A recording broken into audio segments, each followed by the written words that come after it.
दुनिया में वुल्फ्स को बहुत ही इज्जत की नज़रों से देखा जाता है, उसकी हंटिंग एबिलिटी की वजह से और सोशल एबिलिटी की वजह से। हाय, मेरा नाम है परवेज़ और आप देख रहे हैं मेरा यूट्यूब चैनल ड्यूराबुल कैनल।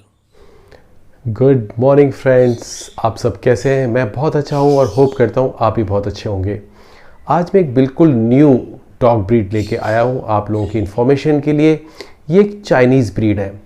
जैसा कि हम जानते हैं, चाइना के अंदर बहुत सारे एक्जॉटिक डॉग ब्रीड्स हैं जो वर्ल्ड को इनके बारे में नहीं पता। इसके ऊपर मैं कई वीडियोस बना चुका हूं, जिसमें एक चाइनीज़ रेड डॉग, इसका वीडियो आप मेरे वीडियोस में चेक कर सकते हैं। बहुत ही अमेजिंग ब्रीड है। इसको हम चाइनीज़ डॉबरमैन भी कह सकते हैं, क्योंकि इसका जो स्ट्रक्चर है वो डॉबरमैन जैसा है, लेकिन डॉबरमैन से ज़्यादा ह्यूज है। यूरोपियन डॉबरमैन जैसा दिखता है, लेकिन कलर इसका ब्लैक एंड टैन ना होके ब्लैक एंड रेड है। तो आप चेक कर सकते हैं मेरे वीडियोस में चाइनीज़ रेड डॉग। लेकिन आज जो ब्रीड हम लेके आए हैं वो है चाइनीज़ कुनमिन वुल्फ डॉग। जब भी बात आती है वुल्फ डॉग्स की, तो बात आता है कि क्या ये क्रॉस ब्रीड है वुल्फ से? यस। इनके एंसेस्टर्स लगभग 1950 के करीब चाइना के अंदर जर्मन शेपर्ड डॉग्स को वुल्फ के साथ में ब्रीड किया गया। वुल्फ और डॉग्स आपस में क्या क्रॉस ब्रीड कर सकते हैं? यस। वुल्फ और डॉग्स आपस में क्रॉस ब्रीड कर सकते हैं और फर्टाइल पपीज पैदा कर सकते हैं। बहुत से लोगों को पता नहीं होगा फर्टाइल पपीज क्या होते हैं और स्पीशीज के बीच में इंटर क्रॉस क्या होता है। देखिए, डॉग से डॉग के बीच में क्रॉस ब्रीड होती है तो इसको इन ब्रीडिंग कहते हैं। मतलब विद इन ए स्पीशीज के अंदर ही ब्रीडिंग हो रही है। स्पीशीज के अंदर ही ब्रीडिंग होने में आप कोई भी डॉग ब्रीड यूज कर सकते हो, लेकिन इसको हम ना इन ब्रीडिंग उस सेंस में यूज नहीं कर रहे जिस सेंस में हम डॉग्स के क्लोज रिलेटिव्स के साथ में ब्रीडिंग में बात कर रहे हैं। हम बात कर रहे हैं स्पीशीज के अंदर। स्पीशीज के अंदर बहुत सारी वैरायटी हो सकती है। वो डिपेंड कर सकता है place to place, development, size, shape, अलग अलग चीजें। लेकिन जब स्पीशीज ही चेंज हो गई, मतलब डॉग्स का हम डॉग से ना मीटिंग करा के हम वुल्फ से मीटिंग करा रहे हैं, ऐसे केसेस में क्या होता है, जब इंटर स्पीशीज ब्रीडिंग होती है तो जो पहली बात तो पपीज होते ही नहीं है। पपीज ना होने की वजह होती है कि क्योंकि दोनों के डीएनए बिल्कुल अलग होते हैं तो आपस में कंपैटिबल नहीं होते, तो फर्टिलिटी हो ही नहीं पाती। लेकिन ऐसा बहुत सारे केसेस में देखा जाता है कि जहां पे कंपैटिबिलिटी तो होती है, लेकिन जो पपीज प्रोड्यूस होते हैं वो फर्टाइल नहीं होते। एग्जाम्पल मैं बता देता हूँ, हॉर्सेस और डोंकीज के बीच में मेटिंग, जहां पे हम म्यूल्स पैदा करते हैं, खच्चर पैदा करते हैं, लेकिन जो खच्चर होते हैं वो फर्टाइल नहीं होते। फर्टाइल मतलब वो आगे अपने बेबीज पैदा नहीं कर सकते, तो वो आगे जाके प्रोड्यूस ना करने की वजह से हर बार एक म्यूल, एक खच्चर पैदा करने के लिए हर बार हमें हॉर्स और डोंकी की मेटिंग करवानी पड़ेगी। लेकिन दूसरी तरफ अगर हम दूसरा एक एग्जांपल देखें, डियर्स और गोट के बीच में, हिरन और बकरियों के बीच में, तो ये आपस में एक दूसरे से मेटिंग कर सकते हैं और फर्टाइल बेबीज पैदा कर सकते हैं। बहुत सारी बकरियों की नस्लें ऐसी हैं जिसके अंदर हिरन का नस्ल मिली हुई है। तो इसके ऊपर हम ये डाउट क्लियर कर लें पहले कि अगर इंटर स्पीशीज ब्रीडिंग हो रही है तो स्पीशीज जो पैदा हो रही है क्या वो आगे फर्टाइल होगी या नहीं होगी। अगर वो फर्टाइल होगी तो क्या वो आगे चल के एज ए प्योर ब्रीड चल सकती है। अगर वो प्योर ब्रीड चल सकती है तो हमें बार बार वुल्फ को यूज करने की जरूरत नहीं पड़ेगी। हाँ, तो इस केस में चाइनीज क्विनमिंग वुल्फ डॉग के अंदर 1950 के करीब जीएसडी डॉग्स और वुल्फ्स के बीच में मीटिंग कराई गई और इन दोनों की क्वालिटीज को यूज करके न्यू ब्रीड प्रोड्यूस की गई। इन वुल्फ डॉग्स को फिर अगेन जीएसडीज के साथ में मेट करवाया गया और आगे चल के और भी नई सब स्पीशीज पैदा की गई। इन सब स्पीशीज के अंदर आपस में मेट करवा के जो डॉग ब्रीड प्रोड्यूस की गई वो है चाइनीज क्विनमिन वुल्फ डॉग। अब हम थोड़ा सा वुल्फ डॉग्स के बारे में बात कर लेते हैं। वर्ल्ड के अंदर बहुत सारी ब्रीड्स हैं जो वुल्फ से प्रोड्यूस की गई हैं। सारलॉस, वुल्फ हाउंड और भी बहुत सारी हैं। मैं आपको उसकी कुछ की पिक्चर्स और कुछ के फोटोज के साथ में उनके डिस्क्रिप्शंस भी बता दूंगा। लेकिन वुल्फ डॉग बहुत ज़्यादा कॉमन नहीं है। इसकी कई वजह हैं। देखिए, वुल्फ की क्वालिटीज़ और डॉग की क्वालिटी में काफ़ी फ़र्क होता है। वुल्फ की क्वालिटीज़ किस तरह की होती है? वुल्फ जो होते हैं वो वाइल्ड होते हैं। वाइल्ड एनिमल्स जो होते हैं वो सरवाइव करने के लिए अपने आप को हमेशा स्ट्रगल में पाते हैं। उनका जो इवोल्यूशन है वो स्ट्रगल है।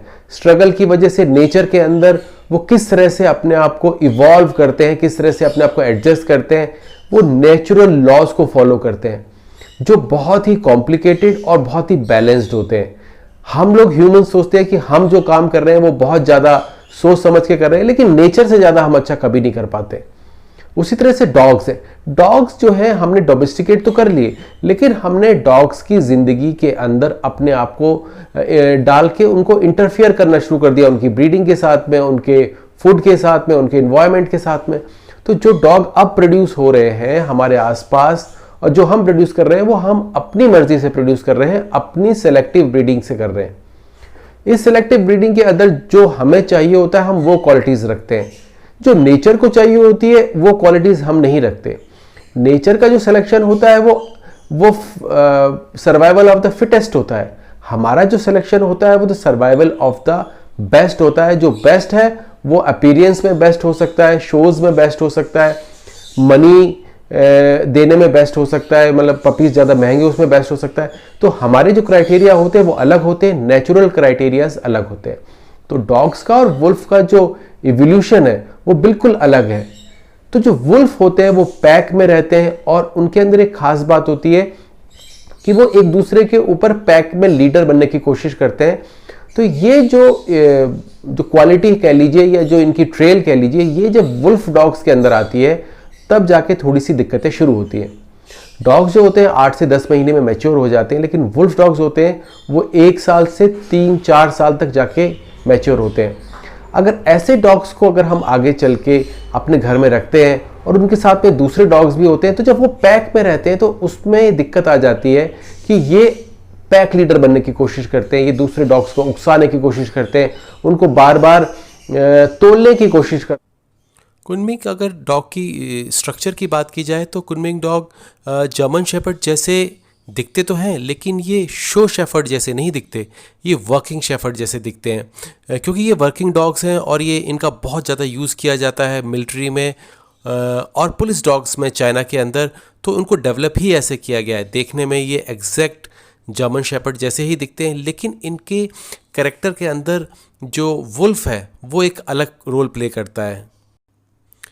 इनका डॉग्स के लिए सोशलाइज करना बहुत ज़रूरी है। आसपास के डॉग्स को ये बर्दाश्त नहीं कर पाते क्योंकि इनके अंदर हमेशा क्यूरियोसिटी रहती है और ये अल्फ़ा डॉग बनने की हमेशा कोशिश करते हैं।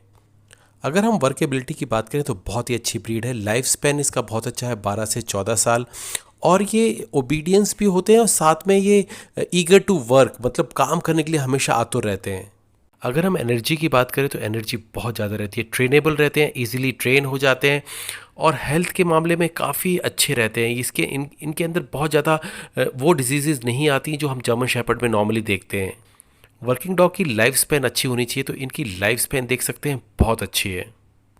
क्योंकि काफ़ी सारे डॉग्स यूज़ किए गए, अलग अलग कलर्स के यूज़ किए गए, तो इनके अंदर भी कलर्स काफ़ी सारे आते हैं। नॉर्मली सेबल कलर बहुत ज़्यादा होता है, लेकिन ब्लैक और वाइट शेड्स के अंदर भी बहुत सारे डॉग्स आते हैं।